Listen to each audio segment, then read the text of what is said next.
Hello friends, आप सभी का स्वागत है आपके अपने YouTube channel MR online study पर। और आज हम पढ़ेंगे अध्याय 4 का पार्ट 2। कल हमने पार्ट 1 पढ़ा था। अगर आपने नहीं देखा है तो वीडियो का लिंक जो है हमने डिस्क्रिप्शन में दे दिया है, आप वहां से देख लीजिएगा। आज हम पार्ट 2 पढ़ेंगे जिसमें हम लोग पढ़ेंगे गति का समीकरण। गति के समीकरण नया टॉपिक है आज का। तो देखते हैं गति का समीकरण हम लोग। तो इसमें कुछ चीज़ें ध्यान रखने योग्य है, जैसे गति के तीनों समीकरण का निगमन जब हम लोग करेंगे, गति के 3 समीकरण होते हैं, तो उसमें हम लोग u का यूज़ करेंगे, स्मॉल u। तो स्मॉल u इक्वल टू होगा प्रारंभिक वेग। प्रारंभिक वेग के लिए हम लोग स्मॉल u का यूज़ करेंगे, तो इस चीज़ को ध्यान में रखिएगा। फिर हम लोग v का यूज़ करेंगे जो अंतिम वेग के लिए होगा। कल हम लोगों ने वेग के बारे में पढ़ा था ना, अंतिम वेग।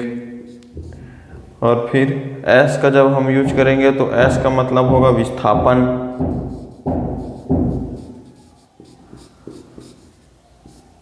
और फिर जब हम लोग स्मॉल a का यूज़ करेंगे तो उसका मतलब होगा त्वरण। कल हम लोग पढ़ रहे थे ना त्वरण के बारे में, वेग में परिवर्तन की दर को त्वरण कहते हैं। स्मॉल t का जब उपयोग करेंगे तो उसका मतलब होगा समय। तो देखिए यहाँ पर हम लोग पढ़ते हैं गति के तीनों समीकरण। तो गति के जो 3 समीकरण हैं वो क्या है, सबसे पहले देख लेते हैं। तो गति के 3 समीकरण होते हैं। गति के 3 समीकरण होते हैं, जो कौन कौन से हैं। पहला है, फर्स्ट जो है v equal to u plus AT। दूसरा है s equal to ut plus half AT square. और फिर जो तीसरा है v square equal to u square plus 2as। v square equal to u square plus 2as, ये जो है थर्ड है। तो चलिए हम लोग इसको हल करते हैं, बनाते हैं, इसका निगमन करते हैं गति के तीनों समीकरणों का। तो इसको मैं भी मिटा देता हूँ। आप लोग को नोट करना हो तो आप लोग वीडियो को रोक करके नोट कर सकते हैं। चलिए आगे देखते हैं नेक्स्ट।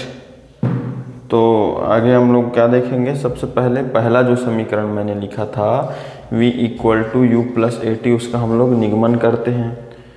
तो हम लोग जब कल पढ़ रहे थे त्वरण के बारे में, तो त्वरण इक्वल टू मैंने क्या लिखवाया था, त्वरण को हम लोग स्मॉल a से डिनोट करते हैं। त्वरण इक्वल टू होता है वेग परिवर्तन, है ना, वेग परिवर्तन बटे समयांतर, है ना, समयांतर, वेग परिवर्तन बटे समयांतर, है ना। तो इसको हम लोगों ने कल देखा था। तो चलिए इसको बनाते हैं। यहाँ पर देखो त्वरण को लेते हैं a इक्वल टू, है ना। तो वेग में परिवर्तन क्या होगा, अगर कोई वस्तु कहीं एक स्थान से दूसरे स्थान जा रही है, कोई वस्तु क्या होता है एक स्थान से दूसरे स्थान जा रहा है, और शुरुआत में उसका वेग क्या है, प्रारंभिक वेग u है, अंतिम वेग v है ना। तो उसका वेग में परिवर्तन कितना हुआ, तो उसको कैसे निकालेंगे, अंतिम वेग से प्रारंभिक वेग को घटाएंगे तभी तो निकलेगा ना। तो वेग परिवर्तन क्या होगा, v माइनस u, और समयांतर क्या होगा, t। अब देखिए इसको हल करेंगे तो देखिए a equal to v minus u by T है। इसको ऐसा भी तो लिख सकते हैं ना, v minus u by T equal to a, है ना। लेफ्ट हैंड को राइट हैंड और राइट हैंड को लेफ्ट हैंड करके ले लेते हैं। तो यहाँ पर देखिए v माइनस u इक्वल टू a। t जो है यहाँ पर भाग में है, इधर जब लाते हैं हम लोग दाएं पक्ष से बाएं पक्ष में तो वो गुणे में आ जाता है ना। तो आगे देखिए, इसके आगे v, अब देखो v इक्वल टू माइनस में है u, उसको बाएं पक्ष से दाएं पक्ष में ले जाएंगे तो प्लस में आ जाएगा u प्लस ए टी। ये देखो हमारा पहला समीकरण प्राप्त हो गया। तो इस प्रकार हम लोग पहला समीकरण निकालेंगे v equal to you plus A T. गति का पहला समीकरण हमारा ज्ञात हो गया। तो इसको आप लोग वीडियो को रोक करके नोट कर सकते हैं। और चलिए, अगर पार्ट 1 आपने नहीं देखा है तो प्लेलिस्ट में जो 9th साइंस का प्लेलिस्ट है वहाँ जाकर देख सकते हैं। चलिए सेकंड समीकरण का हम लोग निगमन करते हैं। सेकंड जो समीकरण है दूसरा, उसको हम लोग ज्ञात करते हैं। देखिए किस प्रकार से हम लोग ज्ञात करेंगे।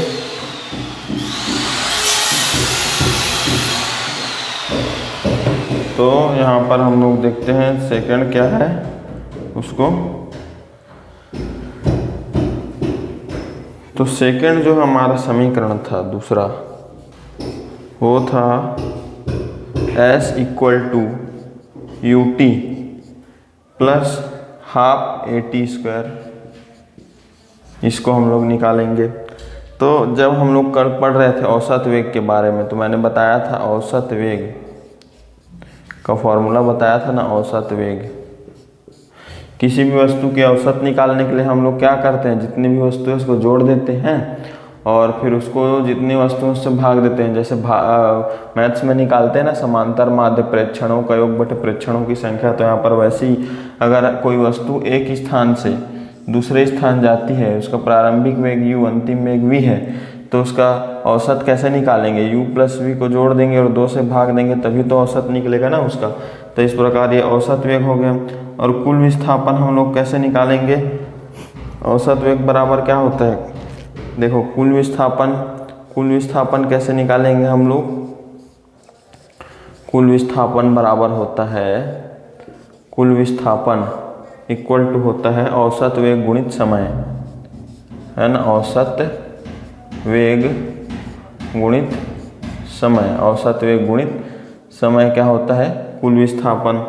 तो चलिए आगे देखते हैं। तो जैसे कि मैंने बताया था s जो है हम लोग विस्थापन के लिए प्रयोग करेंगे। स्टार्टिंग में बताया था ना, जब s लिखेंगे तो इसका मतलब विस्थापन। तो कुल विस्थापन को हम लोग लिख लेते हैं s, और उसके आगे देखिए औसत वेग, है ना। औसत वेग, तो औसत वेग क्या है, u प्लस वी बाई 2 लिख लेते हैं इनटू समय हम लोग क्या लेने वाले थे, स्मॉल टी हम लोग समय लिए, है ना। स्मॉल टी हम लोग समय लिए। तो इस प्रकार अब देखिए आगे बनाते हैं। तो ये क्या होगा, ये देखिए s इक्वल टू, यहाँ पर t जो है u के साथ गुणा होगा तो u t plus t v के साथ गुणा होगा तो v t बाई 2। अब हम इसको लिख सकते हैं ना, s equal to you T by 2 और U T by 2 plus V T by 2। अब यहाँ पर देखिए हम जो है ये जो v जो दिया गया है ना, v जो दिया गया है यहाँ पर देखिए, सॉरी यहाँ पर हम लोग क्या करते हैं, v का मान पहला समीकरण था ना, v इक्वल टू क्या था, u प्लस ए टी था। तो यहाँ पर जो v है ना, इसके जगह हम लोग क्या कर लेते हैं, u प्लस ए टी ले लेते हैं, क्योंकि v का मान u प्लस ए टी है, v equal to you plus A T है। तो s इक्वल टू क्या करते हैं यहाँ पर u प्लस v का मान क्या है, u प्लस ए टी, तो u प्लस ए टी रख दिए अपॉन 2, है ना, इंटू टी।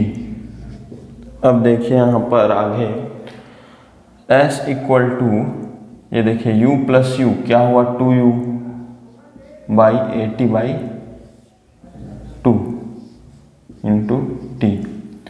अब देखिए s इक्वल टू 2u का t से गुणा करेंगे 2ut बाई 2 प्लस t का ए टी से गुणा करेंगे तो टी स्क्वायर बाई 2। अब देखिए यहाँ पर 2 और 2 कैंसिल, तो s इक्वल टू क्या बचा, ut प्लस ये ए टी स्क्वायर बटे 2 है, मतलब इसको लिख सकते हैं ना half A T square. s equal to U T plus half A T square. तो ये हमारा दूसरा समीकरण भी हम लोगों ने ज्ञात कर लिया, s equal to U T plus half A T square. तो इस प्रकार हम लोग निकालेंगे। तो ये दूसरा समीकरण हमारा ज्ञात कर लिया हम लोगों ने। अब हम लोग ज्ञात करेंगे गति का तीसरा समीकरण। इसको आप लोग नोट कर लीजिएगा वीडियो को रोक करके। अब हम देखते हैं गति का तीसरा समीकरण क्या है और उसको हम लोग कैसे निकालेंगे, कैसे निगमित करेंगे, ये मोस्ट इम्पॉर्टेंट है फ्रेंड्स। आप लोग 10th और 11th में भी ये देखने के लिए मिलेगा, तो इसलिए आप लोग इसे ज़रूर ध्यान से देखें। तो थर्ड जो होगा, तीसरा जो है वो क्या है, गति का तीसरा समीकरण v square equal to U square plus 2as, है ना, 2as। तो देखिए सबसे पहले हम लोग जो पहला समीकरण था उसको ले लेते हैं, v equal to you plus 80 था ना पहला समीकरण, इसको तो हम लोग निकाल चुके हैं। ठीक, अब देखिए यहाँ पर यू प्लस 80 जो है उसको इस साइड लिख लेते हैं इक्वल टू v, क्योंकि इक्वल तो है, चाहे इस साइड लिखो चाहे उस साइड, मतलब तो एक ही है। अब देखिए आगे क्या होगा, अब हम लोग जैसे ये क्या करते हैं, 80 equal to v, u plus में है, इसको बाएं पक्ष से दाएं पक्ष में पक्षांतर कर देते हैं तो माइनस u हो जाएगा, और ये जो a है इधर गुणे में है t के साथ, पक्षांतर करेंगे तो भाग में आ जाएगा, तो v माइनस यू बाई ए, ये हमको यहाँ पर समीकरण नंबर पहला हमें प्राप्त हो गया। अब इसके आगे देखिए हम कैसे बनाएंगे, तो इसके आगे हम लोग दूसरा समीकरण लिए थे। दूसरा समीकरण क्या था इसका, अभी सिद्ध किए। दूसरा समीकरण क्या था, s equal to U T plus half A T square, है ना, s equal to U T plus half A T square. अब हम लोग इसको सॉल्व करते हैं, तो यहाँ पर देखिए s equal to U T plus half A T square, तो हम लोग क्या करते हैं, t का जो वैल्यू है ना, यहाँ पर देखिए s equal to you T, है ना, तो u को तो u ही लिख देते हैं। t का जो मान है, देखो समीकरण 1 से t का मान रख देते हैं, ये t है ना, t का मान क्या है, v minus U by A, v minus U by A यहाँ पर रख देते हैं, ये हो गया t का मान, है ना। तो अब देखिए आगे प्लस हाफ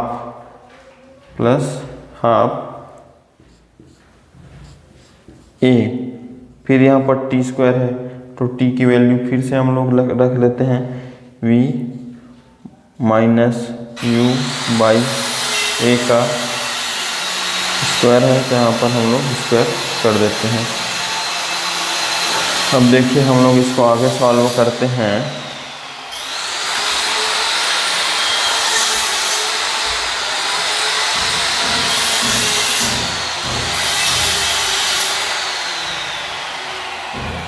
हम देखिए आगे सॉल्व करेंगे तो u s equal to u जो है v के साथ गुणा हो जाएगा, तो क्या होगा uv माइनस स्मॉल u के साथ इंटू होगा, तो क्या होगा स्मॉल u स्क्वायर अपॉन ये a plus half small a plus half small a into V square plus you square, ये देखिए a,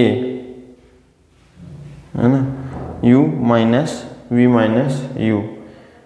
तो जब इसका v माइनस यू का हम लोग होल स्क्वायर करेंगे तो क्या होगा, a माइनस बी का होल स्क्वायर होता है ना, A square minus B square plus A square plus B square minus 2ab, तो है वैसा यहीं पर होगा v square plus you square minus 2vu, तो इस प्रकार होगा। हम जब इसका स्क्वायर करेंगे तब v माइनस यू का इंटू करेंगे, स्क्वायर करेंगे तब अपॉन a का स्क्वायर, अपॉन क्या होगा a का स्क्वायर, है ना, अपॉन हो जाएगा यहाँ पर a का स्क्वायर।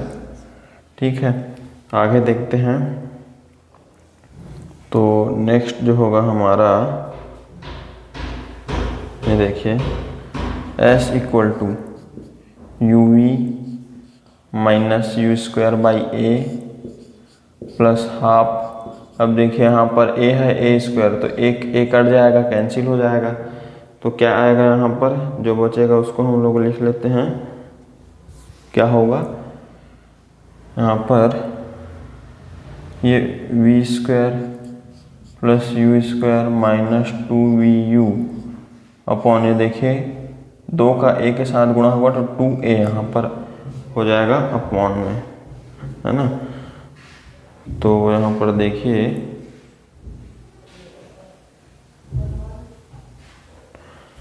अगर हम लोग दोनों का हर बराबर कर देते हैं, देखिए s इक्वल टू, इसमें भी दोनों ऊपर नीचे 2 से भाग कर देते हैं, 2 से गुणा कर देते हैं, मल्टीप्लाई कर देते हैं, तो uv क्या हो जाएगा 2uv माइनस यू स्क्वायर क्या हो जाएगा 2u स्क्वायर अपॉन ये a क्या हो जाएगा 2a plus v square plus you square minus 2vu upon 2a। अब देखो दोनों का हर सेम है, हर सेम है मतलब दोनों को हम लोग जोड़ सकते हैं। s इक्वल टू क्या होगा 2uv minus 2u square plus v square plus you square minus 2vu upon 2a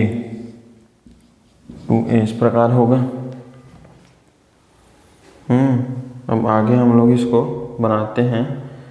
तो नेक्स्ट क्या होगा स्टेप हमारा, यहाँ पर ये देखिए ये 2uv है और ये माइनस 2vu है, दोनों कैंसिल हो जाएगा, है ना। अब देखो यहाँ पर अच्छा ये जो है यू स्क्वायर है, तो नेक्स्ट क्या होगा इसके आगे,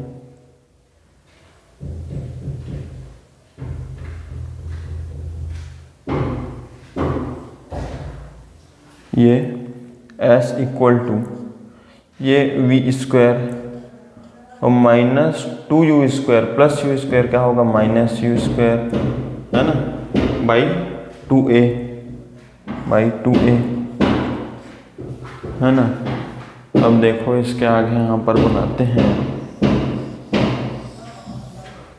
इसके आगे बनाएंगे तो इसके आगे क्या होगा, इसको हम लोग सॉल्व करते हैं।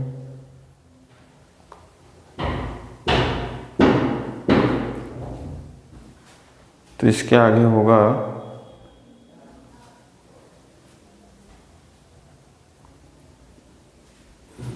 ये देखिए ये 2a जो है भाग में है, 2a भाग में है, तो ये s के साथ गुणे में चले जाएगा, तो क्या होगा 2as होगा, 2as हो जाएगा, ठीक, equal to v square minus you square हो गया।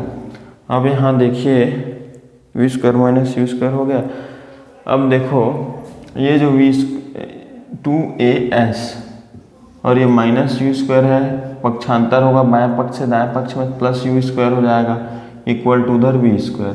अब ये वी स्क्वायर को इधर लिख सकते हैं, वी स्क्वायर इक्वल टू इसको 2as प्लस यू स्क्वायर, यही तो हमको ज्ञात करना था। देखो v square plus you square plus 2as, या फिर हम लोग इसको क्या लिख देते हैं 2as प्लस यू स्क्वायर, है ना, यू स्क्वायर प्लस 2as कर देते हैं, यू स्क्वायर प्लस 2as। देखो मिल गया हमको तीसरा समीकरण। तो इस प्रकार हम लोग तीनों समीकरणों को ज्ञात करेंगे। तो ये हम लोगों ने तीनों समीकरण ज्ञात कर लिया, आप लोग इसको नोट कर लीजिए। फिर आगे हम लोग देखते हैं नेक्स्ट जो है कौन सा टॉपिक है, न्यू टॉपिक हम लोग देखते हैं इसके आगे। तो इसके आगे हम लोग कुछ प्रश्नों के उत्तर को हम लोग सॉल्व करेंगे, कुछ प्रश्न हम लोग सॉल्व करेंगे। तो यहाँ पर देखिए ये जो है सॉल्व करते हैं, मैं इसको मिटा देता हूँ, आप लोग नोट कर लीजिएगा अपने कॉपी में। तो यहाँ पर देखिए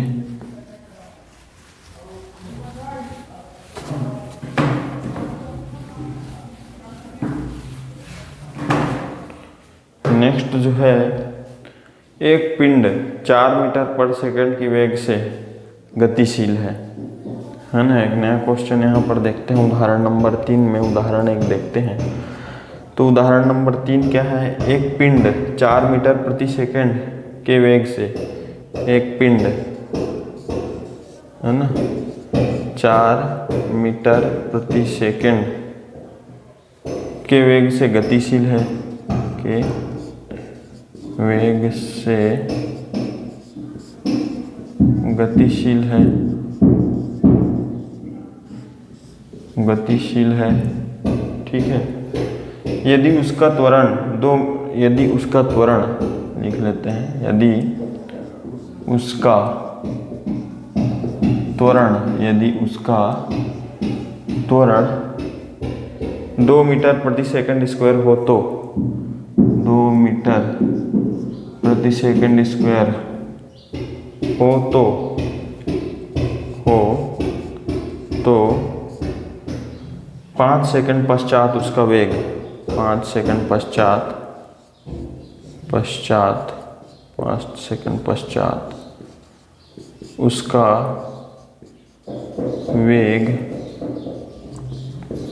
उसका वेग तथा उसके द्वारा तय की गई दूरी ज्ञात करें, है ना। उसका वेग तथा उसके द्वारा तय की गई दूरी ज्ञात करें, उसके द्वारा तय की गई दूरी ज्ञात करें, तय की गई दूरी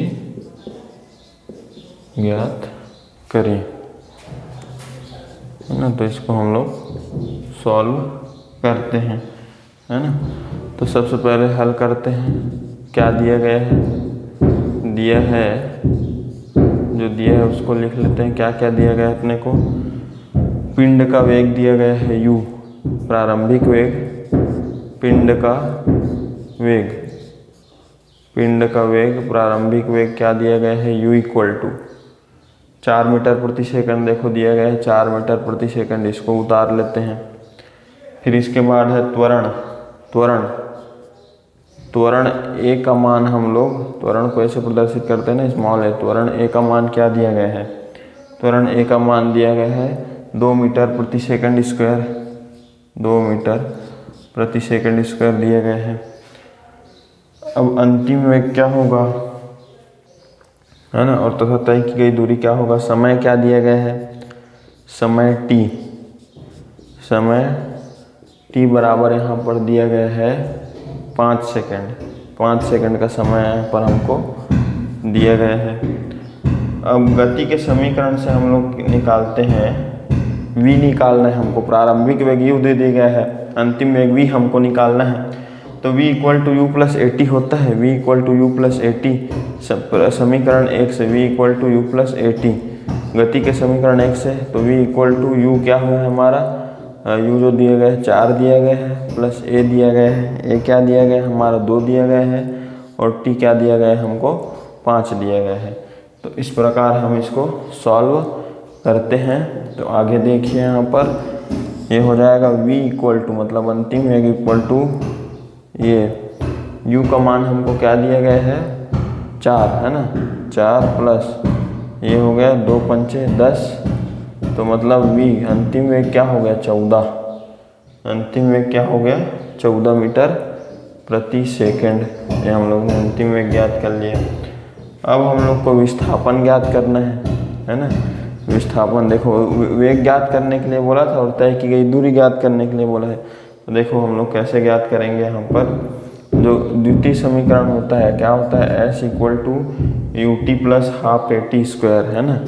U T plus half A T square ये होता है। तो इसको हम लोग सॉल्व करते हैं। तो s इक्वल टू प्रारंभिक वेग दिया गया है 4, समय t दिया गया है 5 प्लस हाफ, a का मान दिया गया है 2 प्लस इंटू t का मान क्या दिया गया है 5। तो 5 का स्क्वायर कर देते हैं ना, 5 का स्क्वायर कर देते हैं, 5 का स्क्वायर।